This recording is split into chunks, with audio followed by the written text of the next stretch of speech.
Hello, everybody. Happy September 28th, 2020. My name is Christopher Saunders, and this is the Connecticut Sports Talent Show, where we talk all things talents in Connecticut. And on today's show, I'm pleased to have the play-by-play broadcaster for the new Canaan multiple sports, does football, basketball, potentially could do soccer maybe this year. We'll see how it is. I'll see if I can convince him. His name, Ian Nicholas. Ian, it's great to have you on, man. Great to be on, Chris. Thanks so much for reaching out. You do great work. Looked at your channel, and thanks for having me on.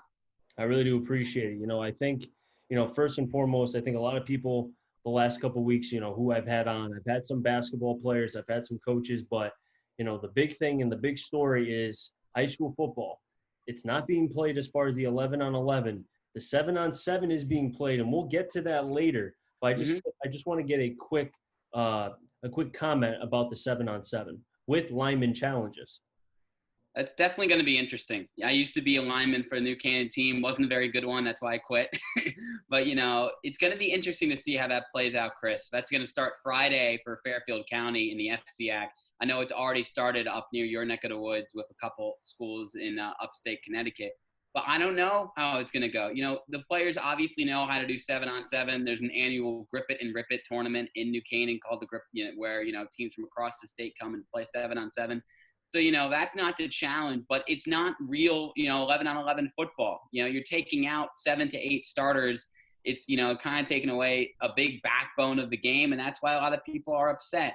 So hopefully we get a spring season down the line. As you know, there's a lot of uncertainty with what's been happening in Connecticut, and nothing is certain with how the sports will play out. We're just hopeful. So, with no spring season yet confirmed, they're going to try to play 7-on-7, keep the skilled guys warm and ready for maybe a private league, who knows, maybe a spring season. And then with the lineman challenges, it's just a good way to stay in shape, but it's really just not – it's not football work. It's not one-on-one pass sets. It's not going up against another guy fighting for your teammates. It's lifting. So, that's great to have for conditioning, but I don't really know how much of an impact that is going to have, and I don't really have a lineman on receiving it, but, it's the best the state can do right now with what we've been given, and we'll see how it goes. It will be interesting to say the least. First and foremost, I think we kind of have to go back if people kind of have forgotten a little bit about what happened or what transpired.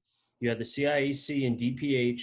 You had some conflicting stories. You had some decisions that were maybe made a little too quickly. And then, again, what was it last week? I saw DPH said that there shouldn't even be practice, that football should just not even exist as far as 2020 until obviously there's a vaccine. But then other sports are playing, and it's just, I don't know about you, but I feel like DPH, there's more to it on why they had not given the decision why football, A, should not be played at all.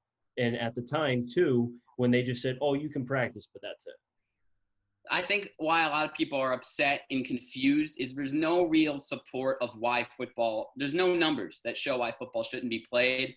It's being played across the country in states that have much worse numbers than Connecticut regards to COVID. And there's been no spike. There's been no football. I used to play. My mom, whenever she saw a concussion on TV or a bad hit, I get it. It's a scary sport. But these are what the kids sign up for. But here, it's not scary COVID related because, there have been numerous reports across the nation that, football is not causing a spike. And I get it. Connecticut wants to stay on track with its great numbers. I understand that, safety is a priority. But when you allude to soccer is being played, field hockey is being played, volleyball is being played indoors, with masks. They're taking the proper precautions to make sure it happens. So when people say, like the governor, say it's high risk, what does high risk mean? Nobody knows. In the DPH, maybe there is something more there, but they aren't releasing what makes football high risk. These kids have been practicing and conditioning all summer in cohorts. There's been no spike with any of the other sports. And there's been no spike with football when they've been practicing. So why can't they ramp it up to the next level? No one really knows. And will 7-on-7 mitigate the risk? It might look like it will, but what does it really do? We're in an unprecedented time. We don't really know, but there's no real numbers that support why football is extra unsafe to play and practice. I don't know what's more frustrating as far as the parents and the players.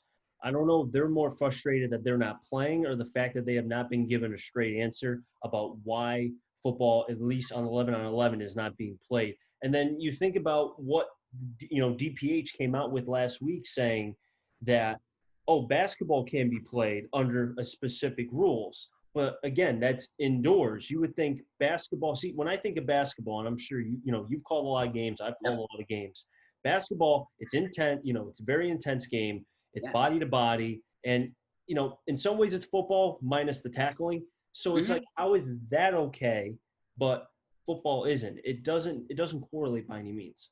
That's where the anger starts. Look, if there were outbreaks caused across the country because of football and COVID, I would understand. I would totally understand why the DPH would say, no, we're not playing. It makes no sense, and it's been bad. But that's just not the case. And the two high-risk sports that the Department of Public Health said would be high risk for the fall are girls volleyball and football. And girls volleyball is being played because they're taking the proper precautions. They're going to wear masks. They're going to allow, I think, probably nobody inside, and they're going to have hopefully a successful season. So how come? And I know it was against the recommendation, but the Ciac pulled it off, and they were able to make girls volleyball happen, which is great for them. But why can't the same thing happen with football? Are they a higher risk that we just don't know of?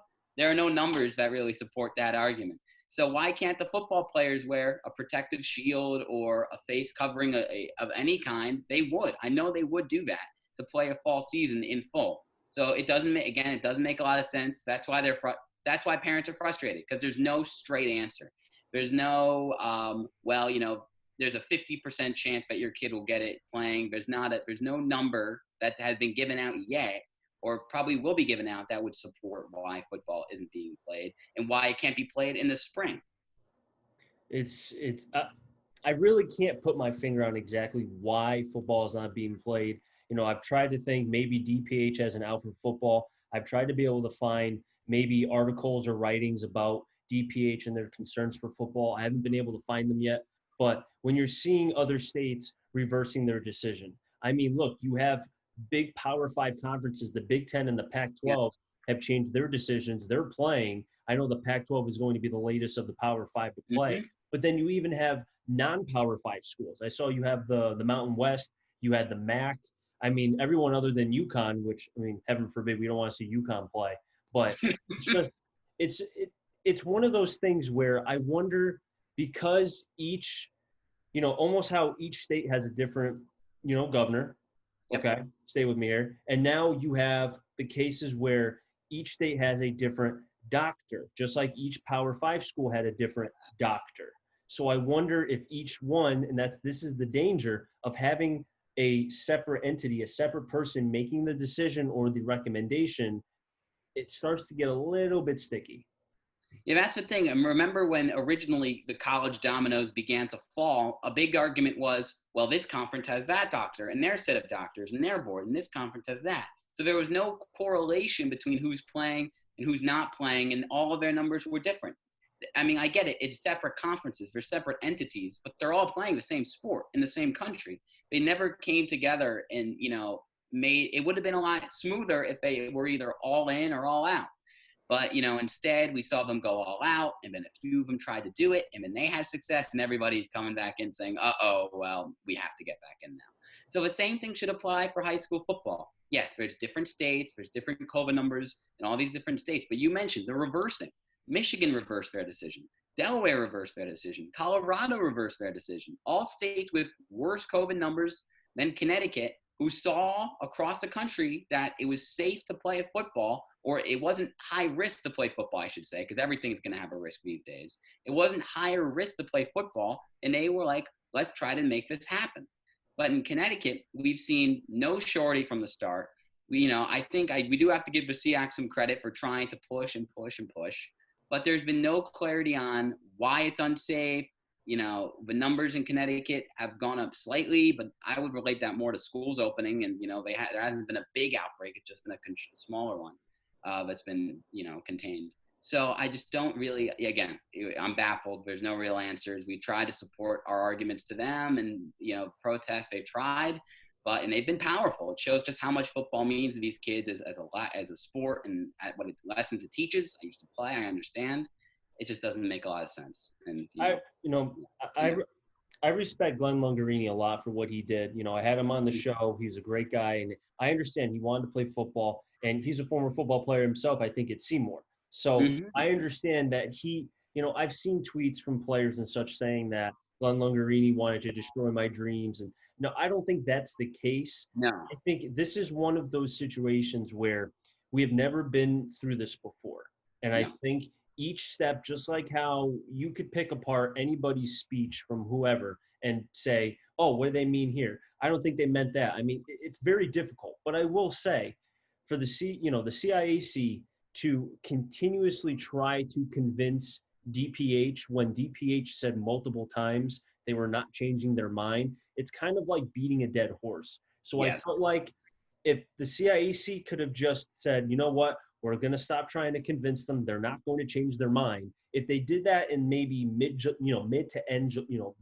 the end of July, maybe there could have been more that could have happened early on rather than just now. You have what, the ECC started last week. I know the SWC is in talks, the CCC, the SCC. There's a lot of schools trying to get things going, but we're running out of time. Yeah, I mean, you definitely could have had a win-lose scenario if you made the decision earlier, right?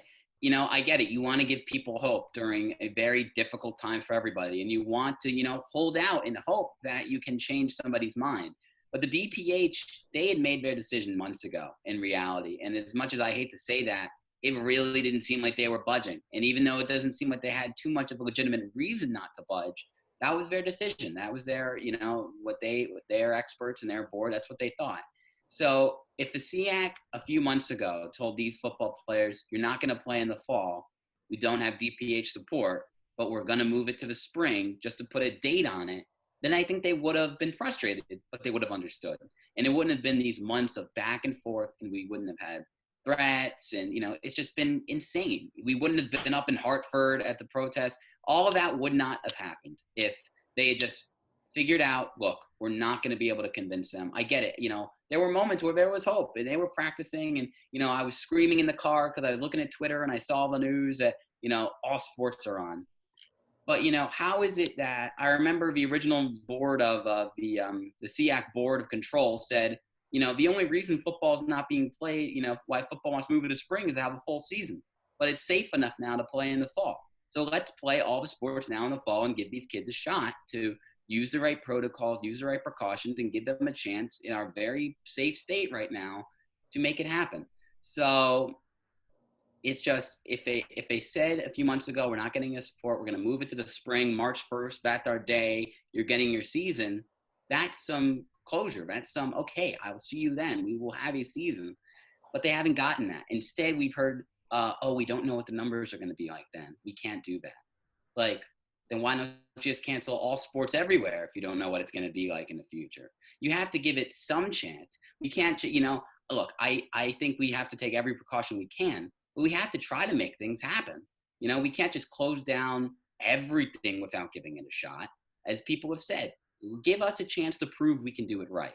And if we don't, then we didn't earn it. But if we can do it right, we put our lives into this, why can't we have the chance to, prove ourselves now or prove ourselves in the spring? That's why they're confused.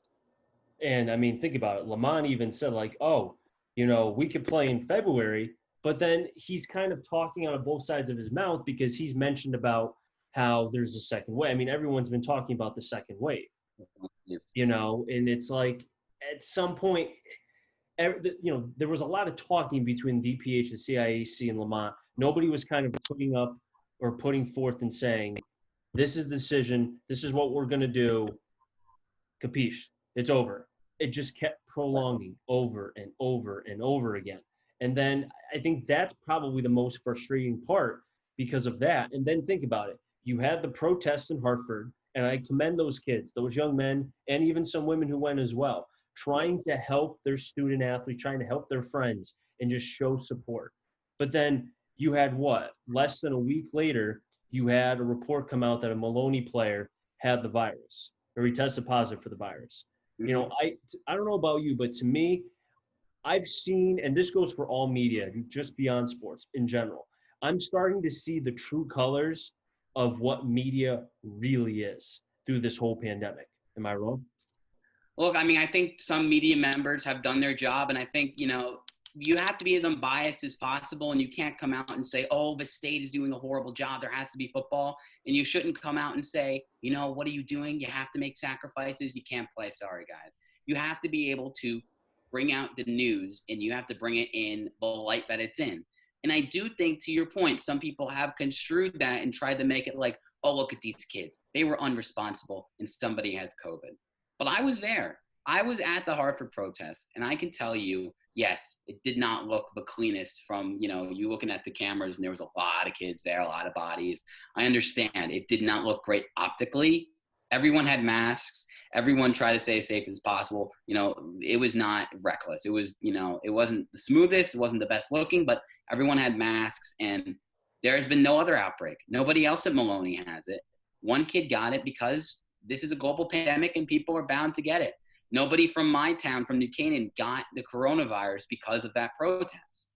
There was 10 to 15, 20 players who went from New Canaan, and they were still practicing the next few days, and it was good. So, they're trying to, I think the media, I don't know. I think there has been some truth that's been shed on just what some people think, but also it's a tough time, and that doesn't look great optically. Kid goes, kid gets it. But also it's just one kid. So I do think that story was portrayed a little bit, not dark, but it was made more than what it is. People are going to contract COVID. There are a lot of people who have had it have gotten it, and they've been okay, fortunately. And I assume that kid is okay too. So it's tough. It really is. In the media, there's so much news being thrown at them, and there's no even sports being played. It's like they've been backed against the wall. There's so much to cover. They've been being threatened too. So, I do think there are some people and some things that have been over-exaggerated. Yeah. I don't know how many articles that you've read during this whole pandemic, mainly kind of during the CIEC and the DPH and various writers around. I'm sure you've read a lot, but I there was one article in particular who I won't say the writer's name because I don't want to put him on blast, but he did say, and I quote, that the kids should just accept no without a reason. And that did not really sit well with me, only because you think about, okay, I thought to myself as I read the article, well, what happens if he got fired from his job and he asked for a reason and they said, illegal. No, we don't want to give you one. Yeah. Then he would be frustrated. Well, these young men and women, because some of them play football as well here in Connecticut, they were told, no, you're not playing, but without a reason. And I think that they still deserve, because they haven't gotten one. They deserve a reason. Even if it's a highly logical reason, you would think that DPH would have said it. But to me, I think there's more to it. I think if they were to say their true reason, it would almost I don't know if you've ever played cards, okay? And you obviously have a crap hand. Everybody doesn't know it, but you know it. But you're trying to bluff. So you're trying to show that you have a great hand. I think DPH is trying to hold their cards close to their chest, because if they expose that they have a bunch of 2s and 3s, they're in trouble. I'm a New York Giants fan, and the team has stunk ever since I've become a fan. I've been a fan since 2013, so good timing from me. I will fight tooth and nail to try to prove some optimism about the New York Giants. But at one point, someone's going to get me. The team just stinks. So, I can say, oh, this guy's going to be good. This guy's going to be great. I like this coach. Look at what he did. Team's 0-3. Team's been blown out in 3 straight games. And here are the 2 reasons that the DPH has given us so far. That, they've publicly said. One, especially for the face masks and face shields, we don't have the data that would support that. And another thing is, there are minor outbreaks in Connecticut. Those are the 2 things that they said at the presser after the final, we're not giving any support from the DPH at the Capitol in the meeting that Governor Lamont convened after the protest. That's what they said. We don't have any data about these face masks and face shields, and there have been minor outbreaks in Connecticut. But it's already been proven in an article that I wrote, and a lot of articles that people have written, that football is not causing outbreaks anywhere else in the state. Anywhere else in the country. So why is it that soccer is being played and field hockey is being played, and they are both sports where you're up in somebody's grill? You're not tackling them, but you're running right alongside them, battling them for position. Why is that okay? And that's not causing outbreaks, but football can? Like, what is that? And then they're like, oh, there's no data to support face masks and face shields. That's true. I'll give them that. But can it hurt in a sport that's not proven to actually cause coronavirus outbreaks across the country? So yeah, I don't know what hand they have there, Chris. I don't know if they have a hand. I just think that it's a scary looking sport, and they're scared that, their great efforts in containing the coronavirus could be foiled by it. But in the end, there's no data, and there's no article that you can find that says, if you told me a lot of football players get concussions, what am I going to say? No, they don't. No, they don't. No, they do. It's a dangerous sport in that regard in some sense.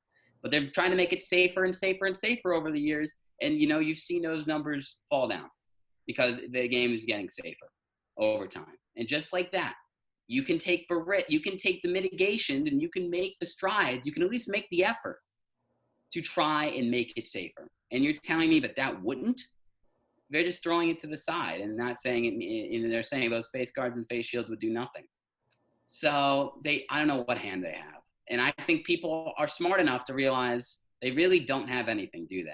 So I really hope they do. I wish they came out and said something that would give the parents some clarity on why their son can't play football this fall. Because I know it means a lot to these kids. And I know you could say that with any sport. In that journalist that you said, they should just give it up with no reason. Well, some of these kids aren't going to be playing football again. That's the reality. Most of them aren't. He can get a different job.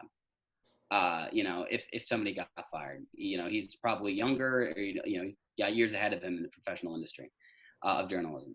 But if you're a football player, the next time you're going to be playing football is maybe when you're 40 years old in the 7-on-7 league. Some of these kids are relying on it to get a scholarship, to go to college, and a lot of them are looking to make better lives for themselves. A lot of them are just looking to use these 10 years that they've put together playing football from youth to now and have that opportunity. But to not have that opportunity and to be told, like you said, yeah, there's no reason behind it.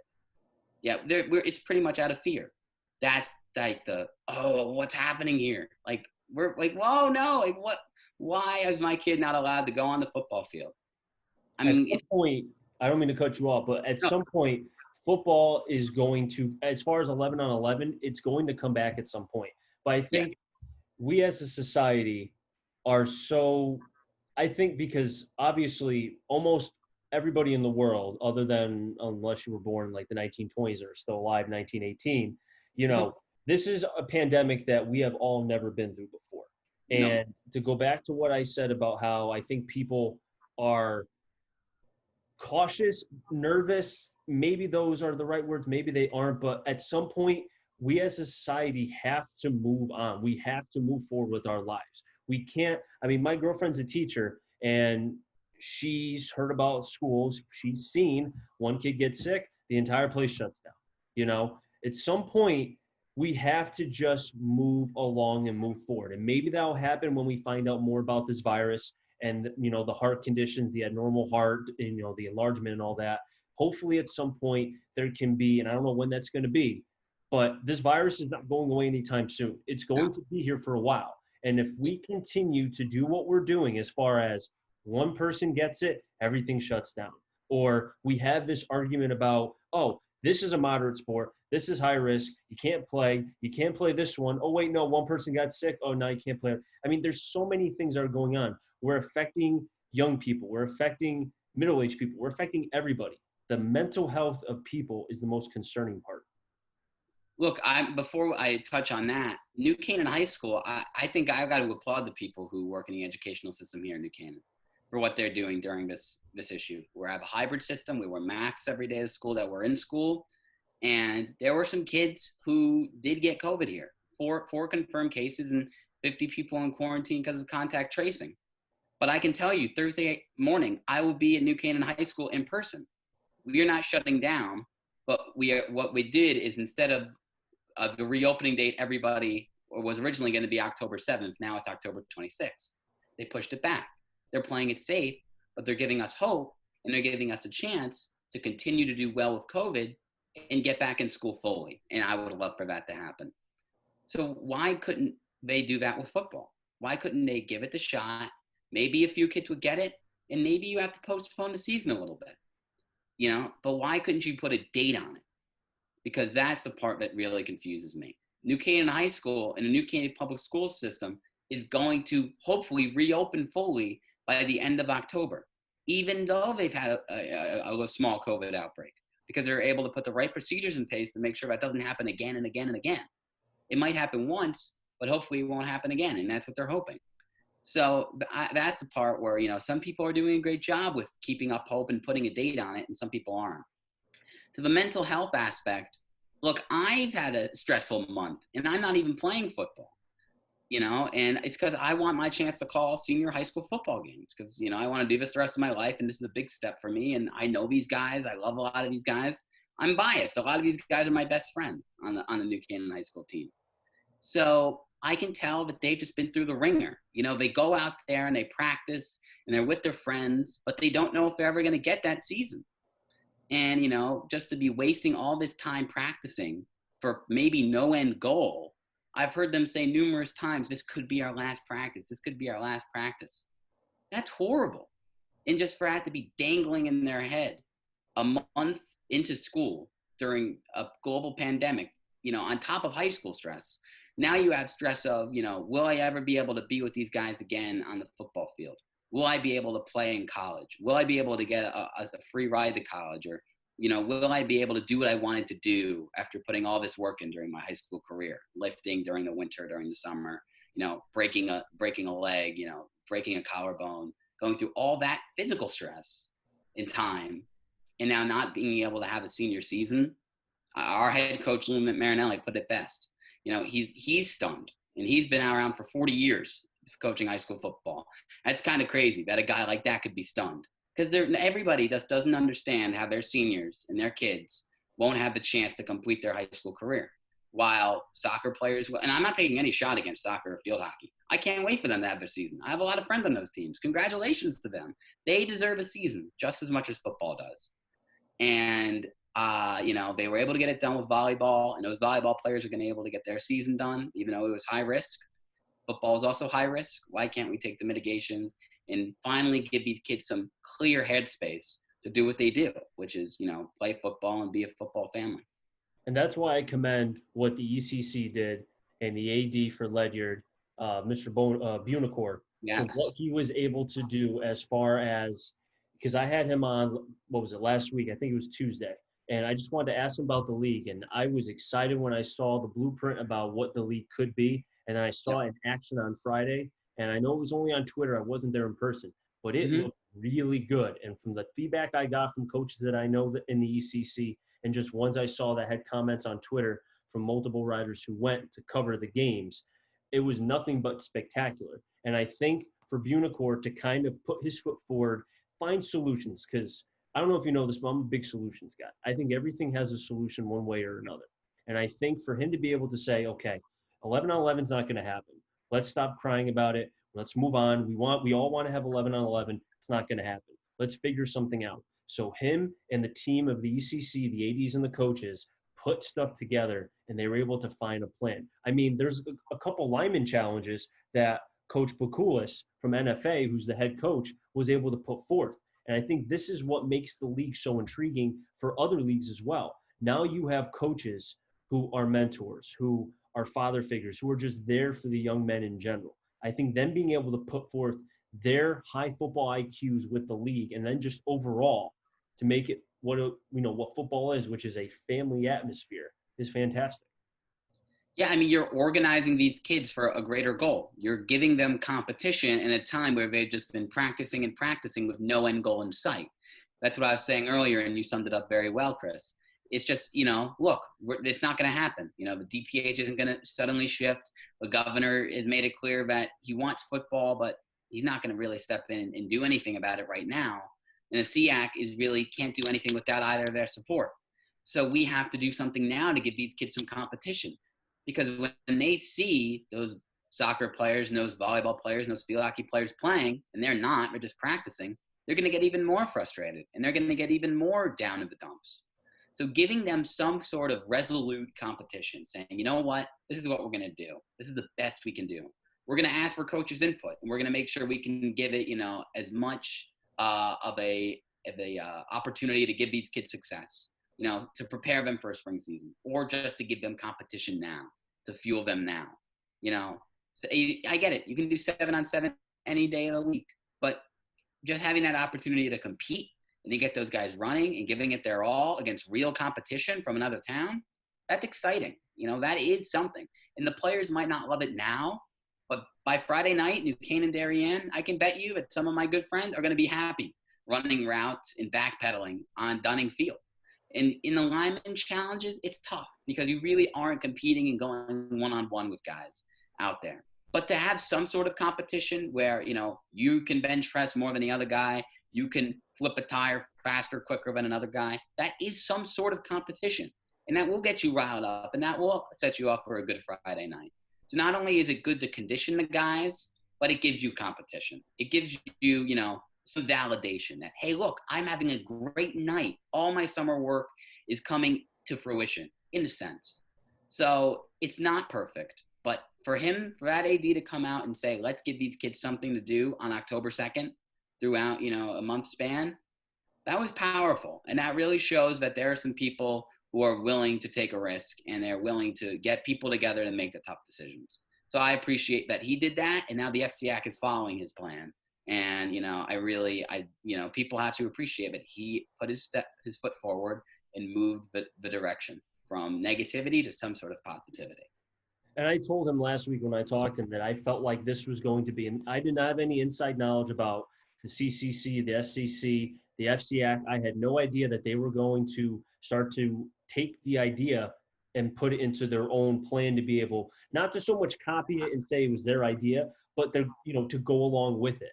But I kept telling Unicore that this is a very good idea, and I felt like teams were going to go with it. And when I saw, like I mentioned, the FCIAC, the SCC, the CCC, it made me really excited because I was like, finally, people are coming together with solutions. They're not saying, oh, he came up with the idea, so I can't take it.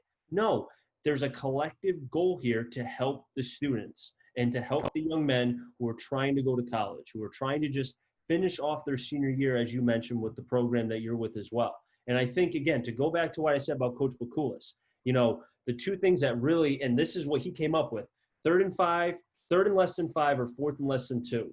That's where the offensive linemen can come onto the field and they can do a drill to show, okay, we deserve, because the drill was for a first down, obviously, 3rd and less than 5, 4th and less than 2.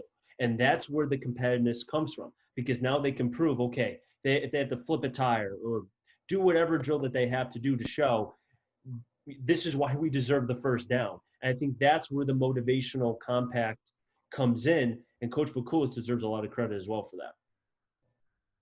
And also, I hope that this opportunity will maybe give the Ciac and the DPH some more direction on how football can be played. Because of this, you're getting the opportunity to see semi-football, I guess, being played. And you're getting to see all the linemen out there, and you're getting to see 7 kids running against each other, banging shoulders of each other, running routes against each other. And you're going to see, hey, maybe this can happen in the future. Maybe we can have state-sanctioned football sooner rather than later. But for, the kids are doing this right now because it's a football family. I'm not going to tell you this plan. I mean, it's a great plan. It's well thought through. They have coach support, and they have coaches' ideas in it, which makes it a stronger plan than a normal 7-on-7, plan made by just one athletic director. But what it brings is it brings them together for a common goal. That's what football's power is. And that's what all sports power is bringing people together no matter what you think, for the common goal. And I think that it brings the kids together with their fellow teammates and their coaches, their father figures, their mentors throughout their high school lives. And it brings them together for a common goal of winning.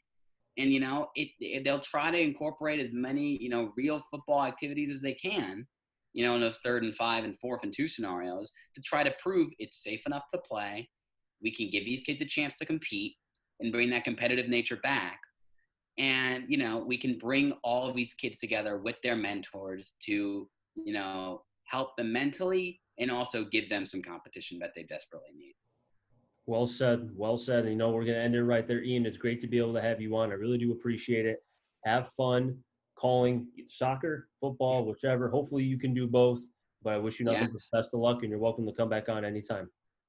Thank you so much, Chris. Hopefully we'll have some real sports to talk about next time. And, I just can't wait to see what happens with the fall season and, with everything going on. That'll Thank wrap you. things up here in the Connecticut Sports Talent Show. So until next time, stay safe. Remember, CT stands for Connecticut Talent. I'm on a journey to find them all. Have a good one, everybody, and be well.